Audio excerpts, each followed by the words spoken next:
What we've tried to do on the throwing routine is to really break down what are the most common throws that infielders, outfielders are going to make in games, and let's practice those throws so that when you do get into a situation in the game, it comes, you've done it hundreds of times over the last 6 months. It should be really natural for you to make those movements. Now, one thing I will tell you about in basics of throwing, and I'm mostly going to talk about infielding throws at this point, but basics on infielding throws are we're going to field the ball, right? We field the ball, and we're always going to bring the ball to center, right? So we catch it here, we come to center, catch it here, we come to center, and then break, right? And then we throw. And that's the motion that we're trying to do. It's quick and it's efficient. Infielders who struggle with slow transition times, it's also a very long throw, or they're out here, or they're way up here. No, it's catch, center, break, throw.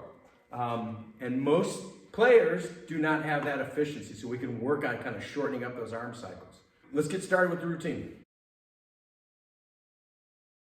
So the first one that we're going to do here is going to be glove flips, right? So we start off, we're maybe 10 feet from our partners, and we're going to do front glove flips, like that, just like that. Notice I did not flip the glove, but it was just that motion. We're going to do 3 of those, and then we're going to do a backhand glove flip. So here it's going to look like this. So we just, right, and it's not a flip like that. It's more of lead with the elbow and fire. We want to make sure with all these throws too, by the way, we're hitting in the chest, center of the chest, or right here, right in the center of the face. If it's out here, it's out here, not a good throw. So we did our glove flips, and now what we want to work on are underhand flips, right? Very common all over the infield, right? So we're going to be here like we're fielding the ball, and then we're going to show it and throw it and go straight for our throw. We're not winding up to throw. We're not taking a bunch of steps. It just looks like this. We'll do 3 of those, and then we'll go to the other side, right? So it's like here, I'm down. Notice on those underhand flips that really I'm driving the power from my legs, not with a windup. All right, now what we're going to do is, the next one is what I call a knuckle flip. This is one of my favorite moves. It can be used all over the infield, ton of these, but it looks like this, right? So the knuckle flip, when we get it, I'm not an underhand, but it looks like this, right? So it's this, and you see the ball, if I want it to go straight, I go here.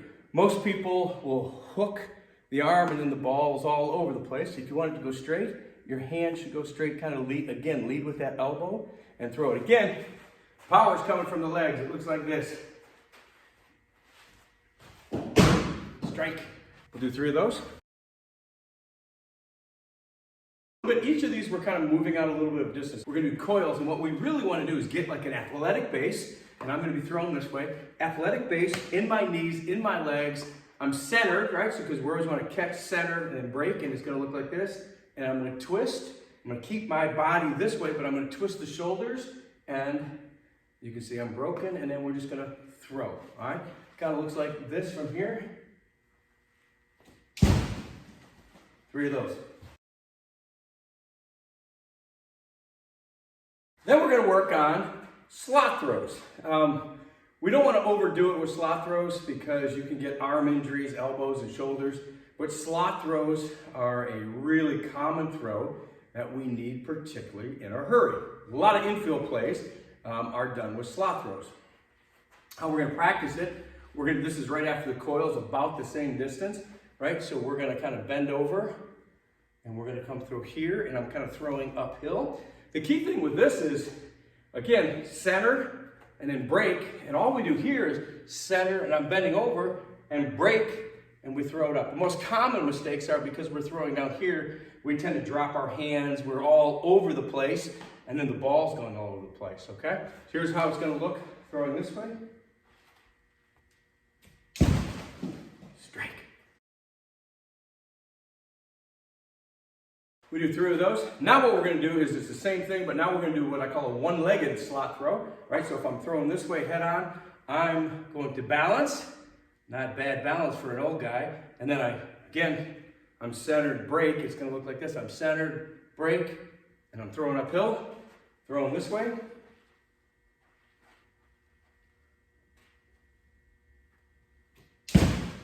Strike. Okay, so now we're going to go to a replace throw, and replace throw, again, it's really common, outfield, infield. Generally on the infield, the replace throw is a little bit shorter. So let's say I'm playing in, and I'm on third baseman, I'm on the line, and I'm throwing 60 feet to home, replace throw might be the one. Second baseman's use the replace throw a lot, and what all it does is it looks like this, right? And so my feet, let me make sure I can see the feet, they just trade places. And so I replace my feet, and when I do it, I go from set. When I'm landing on this back foot, that arm's broken and ready to throw. Okay, kind of looks like this. And by the way, look too, I'm in my legs, I'm athletic. Here we go. And we do 3 of those. Now what we're going to do is one of the things that I learned from a great coach who helped my daughter quite a bit, and she always had what I would say a short motion, almost too short. So he was like, hey, when you're throwing, I got to get like a good scat pinch, almost like we're hitting, right? The same, look at it, it's athletic, scat pinch. And so when you think about it, you field, center, break, you should feel the scat pinch. So this one is one of my favorite throwing, and it's the shuffle, shuffle, shuffle throw. And it kind of looks like this. So we move our feet, shuffle, shuffle, shuffle, throw. I might have taken too short of steps because I'm trying to stay in the film, but it kind of looks like, so I'm going to shuffle 3 times, and every time I shuffle, shuffle, shuffle. This works on good timing from this second, shuffle, shuffle, shuffle, throw. Now what we're going to do, this is just your basic step throw. This is probably the most common throwing mechanism, and it's going to look like this. But what we're going to do a little bit differently on this is we're going to do it from a fielding position. One of my pet peeves with most fielders is they field, then they come up, and then throw. And that's the worst thing that you can do. And what we're trying to do is to get you to take that energy, don't come up, but go out to the ball or to our target. So when we do the step throw, we're going to practice this, but we're going to practice it fielding a grounder, even though it's a stationary one. So it looks like this. I'm fielding, I step, foot's this way, I go here, and then throw. Let me do a fast motion for you. Again, fielding, I field, and you'll notice that I follow that throw. That takes off on the arm. Now we're going to do a shuffle, right? So I'm a third baseman. You can imagine this one. I'm here. And again, the key thing that I'm trying to get is I don't stand up. My energy's going to my target. So I get on that shuffle. I might have even come up because I'm watching myself through the video camera. Make sure energy's going towards the target.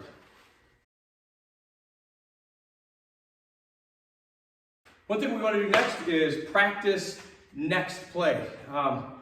Great infielders, great ball players make their play, and then they instantly think about what the next play is.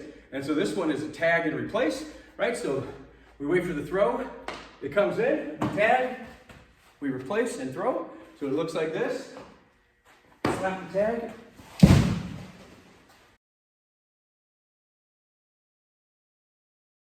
So now what we're looking at is we're going to practice some forehand kind of plays with the accompanied throw, and there's 2 of them. If my body energy is going like at a 90 degree angle or in, I'm typically going to make the play here. I'm going to come up and our feet are going to go here and I'm going to throw, right? So it looks like this and throw, or it looks like this from this side.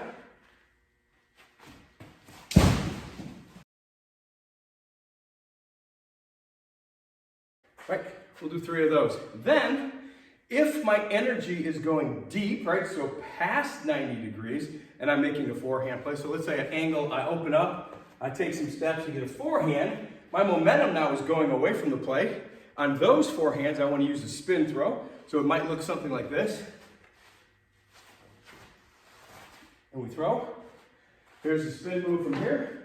Again, we're starting from the ground, like I'm making the play, I spin, Spin throws are great in the infield. You can imagine shortstop going up the middle, kind of going behind second base, making the play.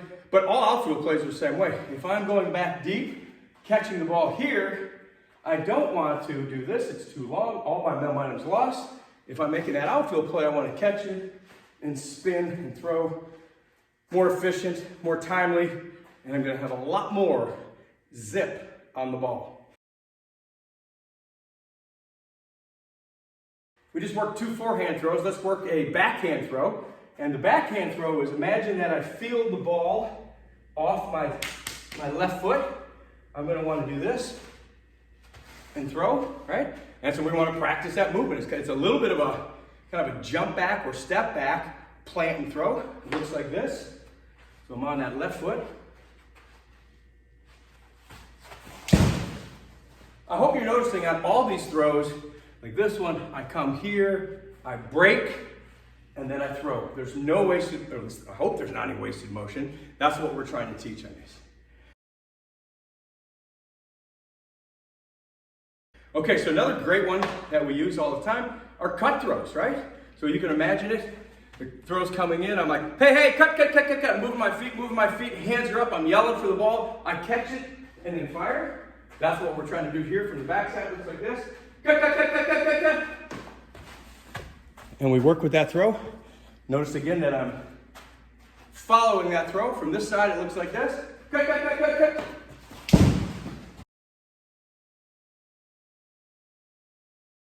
Okay, so most of the throws we've done up to this point, I've talked about, catch, center, break, and a very sharp, short arm cycle, if you would. It's an infielder's throw.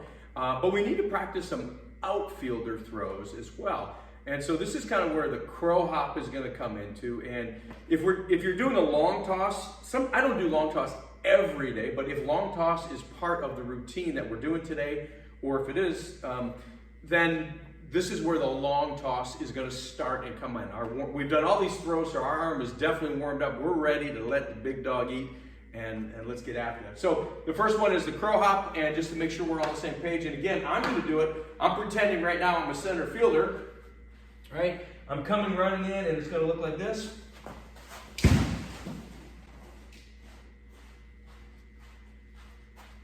And, go slow motion, it's right there I am. Again, it's the same kind of step. It's just I'm running in to the step. If I am doing long toss, I'm going to kind of gradually back up. And then once I get to the distance where I'm kind of maxed out, then I'm going to kind of gradually come back in. And then I'll pick up the rest of the throwing routine at that point. But the big difference, remember too, is that infield throws is here, center, break, go. Outfield throws, you get away with a little bit more of a wind up throw. I'm okay with that because we're airing it out from center field to home plate, and that's what we got to be thinking. So if you need, and not only that, we're in this big cycle, big steps, let the big dog eat. All right.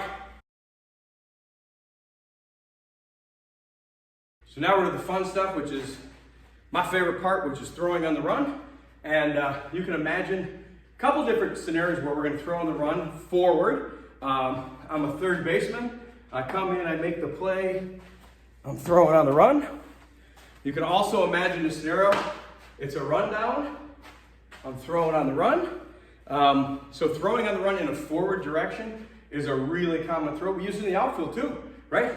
I catch the ball. I'm firing. I got to get a quick throw in. It's not a really deep throw. That's going to be the play.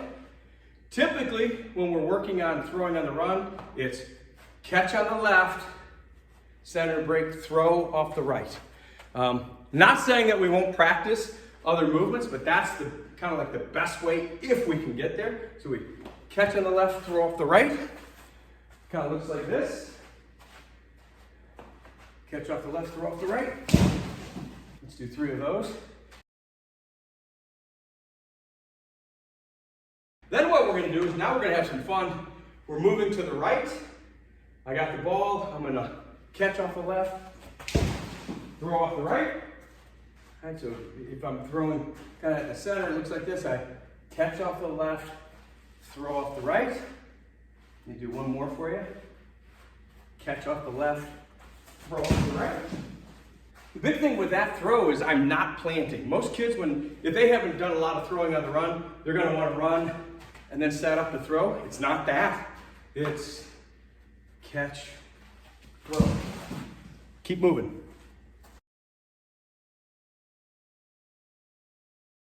Now we're gonna go to the forehand side. Again, catch off the left. There's two versions of this, and we really should practice both. If I catch the ball on the run, right? So when we get good at, when we start these, we may just have the one person we're throwing to be stationary. When we get pretty good at this, we want both people kind of running back and forth. If the throw is caught like here, I'm gonna wanna open up as I run to that forehand side. So it may look something like this. Catch off the right, throw off the left, and I just throw while still continuing to move. Let me show it one more time. Looks like this. If I catch the ball and it's more out front where I'm catching it here, then I'm gonna wanna do the spin while I do that. Let me show you that one. All right, so it looks like this.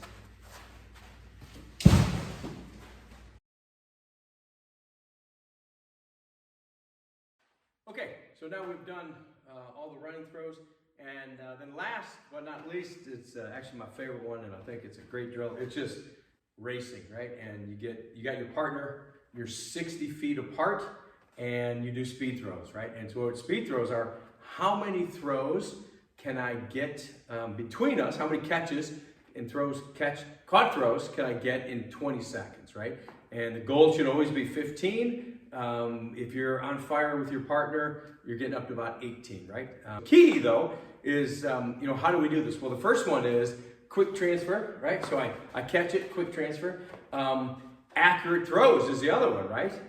Accurate throws, because if I got to catch it here and then I got to come around, well, that takes a lot of time. So if I get good throws, I can make that one super quick. And then the other one too is very few steps, right? You're 60 feet away. It should be a replace motion, right? And it's got to be quick.